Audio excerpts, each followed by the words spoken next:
50% महिलाएं आना ही चाहिए। न्यूनतम 50% संख्या उस ग्राम सभा में रहेगी, तभी वो ग्राम सभा मान्य होगी।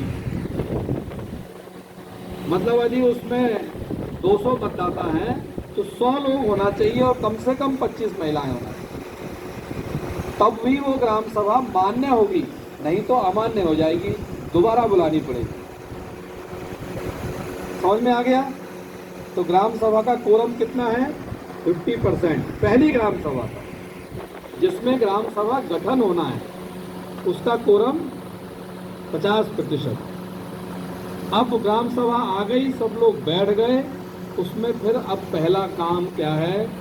अध्यक्ष का चुनाव। अध्यक्ष कौन बनेगा? उसी टोले का रहने वाला कोई सर्वमान्य व्यक्ति, जिसकी बात पहले से सब लोग मानते हैं। किसी बच्चे को नहीं बना देना 18-19 साल के। जो मुखिया है, जिसका सब लोग कहना मानते हैं, ऐसे किसी वरिष्ठ व्यक्ति को कुर्सी पर बिठा लेंगे, उसको अध्यक्ष बनाएंगे। इसकी पूरी कार्रवाई लिखी जाएगी। ये पहला काम है, अध्यक्ष का चुनाव। दूसरा काम ये है, जो आप अभी भोजन के बाद करेंगे, लंच के बाद सेशन में, एक संसाधन मानचित्र बनाना है। जितने क्षेत्र पर आप अधिकार चाहते हैं, जल जंगल जमीन का, जो हमारा प्राकृतिक स्वाभाविक अधिकार क्षेत्र है पहले से, जहां हमारे देवी देवता विराजमान हैं, जहां हमारे पशु चरने जाते हैं, जहां से हम वनोपज लेने जाते हैं, जहां पर अपना विस्तार का क्षेत्र है, जल है, पानी है, जंगल है, तालाब है, नदी है, पहाड़ है, सब आएगा उसमें। ऐसी एक सीमा का निर्धारण करना है, पड़ोसी भी कहे कि हाँ यहाँ तक इनकी सीमा है, इसलिए पड़ोसियों को बुलाना। और जमीन पर एक मानचित्र बनाना, चूने से, खड़िया से, रंगोली से, पत्थर से, ईंट से, चाय से बनाना। और एक मानचित्र सब लोग देख लेंगे, सब कहेंगे ठीक है। जमीन पर इसलिए बनाना कि सबको एक बार में दिख जाता है, कागज में बनाने में दिखेगा नहीं। तो अपना सुझाव दे देता है व्यक्ति कि नहीं, यहाँ हमारे देवता विराजमान है, यहाँ तक हमारी सीमा है, और उसको मिटाया जा सकता है, दोबारा बनाया जा सकता है। तो जमीन पर एक मानचित्र बनाना, आज भी बनाना। जब जमीन पर बन जाए, सब लोग उसमें सहमत हो जाएं, तो आपको 4 प्रकार के प्रपत्र हैं, 1, 2, 3, 4। उसमें 3 नंबर का जो प्रपत्र है वो कोरा है। वही मानचित्र उस प्रपत्र में भी बनाना है, और उसमें पड़ोसी के मुखियों के नाम, उनके हस्ताक्षर लेना है, सहमति। अपने गांव के भी 50% लोग दस्तखत करेंगे प्रारूप क्रमांक 4 में। और बाकी छोटी छोटी जानकारियां वो आपको किताब में भी दिया हुआ है।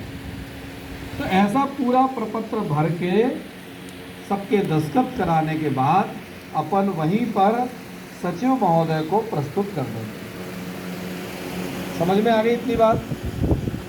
2 ही काम है, मानचित्र बनाना और सबके दस्तखत लेना। उसको भरने के बाद अपन जमा कर देंगे, 1 प्रति उनसे वापस ले लेंगे। 2-3 प्रतियों में बनाइए, 1 प्रति में पावती ले लीजिए। ये हमारा काम पूरा हो गया। इसके बाद अब सिर्फ सचिव साहब का काम आ गया। 1 महीने का उनको समय दिया गया है। 1 महीने का समय क्यों दिया गया है? क्योंकि वो अच्छे से देख लें कि ये सारा फॉर्मेट ठीक से भरा है कि नहीं, इसमें कोई चीज़ छूट तो नहीं गई है। और दूसरा बात ये देख लें कि वो 50% लोगों के दस्तखत है कि नहीं, और मानचित्र सही बना है कि नहीं, पटवारी साहब से बात करके एक बार देख लें। उसके बाद वो उस प्रपत्र को एसडीएम साहब को सौंपेंगे। एसडीएम साहब को 3 महीने का समय दिया गया। क्यों दिया गया 3 महीने का समय? उनको उसमें 2 काम करना है। एक तो दावा आपत्ति आमंत्रित करना, वो एक सूचना प्रकाशित करेंगे, 1 महीने का समय देंगे कि इस प्रकार से ये आवेदन आया है, इन्होंने ये मानचित्र इसमें लगाया है, किसी को कोई इसमें आपत्ति है तो वो दर्ज करा सकता है। और दावा आपत्ति का वो अगर आया, कोई आ गया तो उसका निराकरण करेंगे। निराकरण अगर नहीं आया तो फिर उसका वो सत्यापन कराएंगे। दूसरा काम उनका है सत्यापन का। सत्यापन या तो वो स्वयं करेंगे या किसी प्राधिकारी को नियुक्त करेंगे। वो दो बातों का सत्यापन करेगा कि ये नक्शा ठीक बना है कि नहीं, और दूसरा सत्यापन ये करेंगे कि इसमें 50% लोग थे या नहीं। और अगर दोनों चीज़ें ठीक हैं तो वो 3 महीने के बाद ग्राम सभा को नोटिफाइड कर देंगे। नोटिफाइड माने प्रकाशित हो जाएगा। और एक बार वो ग्राम सभा बन गई तो वो हमेशा के लिए निर्मित हो गई, उसका कोई रिन्यू नहीं करना। और आपको उस ग्राम सभा को एक जल जंगल जमीन का अधिकार प्राप्त हो जाएगा। उस ग्राम सभा में जो अध्यक्ष बने हैं वो कोई पंच या सरपंच या शासकीय कर्मचारी नहीं बनेगा, लेकिन सचिव सभी ग्राम सभा के हमारे ग्राम पंचायत के सचिव ही रहेंगे। और हर ग्राम सभा की बैठक में उनकी उपस्थिति अनिवार्य है, परंतु उनका कोई बहुत महत्वपूर्ण काम है, कहीं बैठक में जाना है, कहीं ड्यूटी लगी है, तो वो अपने सहायक सचिव को भी भेज सकते हैं। या वो भी नहीं है तो किसी शिक्षक को, आंगनबाड़ी कार्यकर्ता को, किसी पढ़े लिखे व्यक्ति को भी उस दिन की कार्रवाई लिखने के लिए भेज सकते हैं। बाकी इसमें सारी कुछ आपको पता है कि इसमें कौन कौन से अधिकार आएंगे, कौन कौन से रजिस्टर बनेंगे। मेरा जो आपसे बातचीत करने का मुख्य ध्येय है वो ये है कि एक टोले की ग्राम सभा आप बना के बताइए, तभी आपकी योग्यता सिद्ध मानी जाएगी। और फिर उस ग्राम सभा को सशक्त करना है। सशक्त करने का मतलब क्या है कि सभी लोग निर्णय में शामिल हों, सभी लोग चर्चा में शामिल हों, सभी लोग बातचीत में शामिल हों। अगर वो आपने 2-4 लोगों ने मिलकर कर लिया तो वो लोकतंत्र नहीं है। लोकतंत्र तो है जिसमें सारे लोग शामिल हों।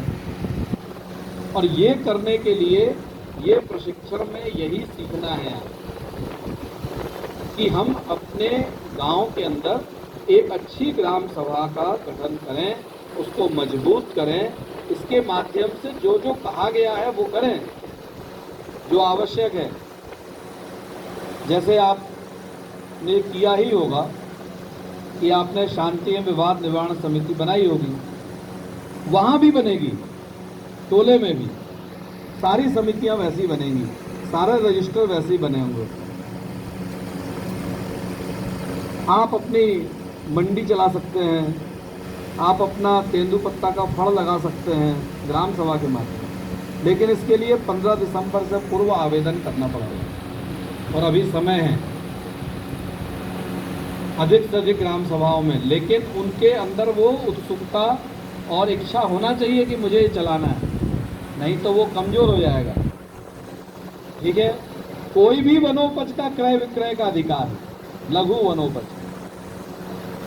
सागौन का नहीं, इमारती लकड़ी उसमें शामिल नहीं है। हम लोग अपने यहाँ जो हाट लगती है, मंडी लगती है या बाजार लगता है ना साप्ताहिक, उसका पूरा प्रबंधन उस ग्राम सभा के यहाँ, वो उसकी पर्ची काट सकता है, एक खाता भी खुलेगा। खाता खुल गया होगा जब सभी जगह, तो खाते में खातेदार कौन होंगे? 2 लोग, एक महिला एक पुरुष। ठीक है, तो ग्राम निधि का खाता खुल जाएगा। ये मोटी मोटी बात है,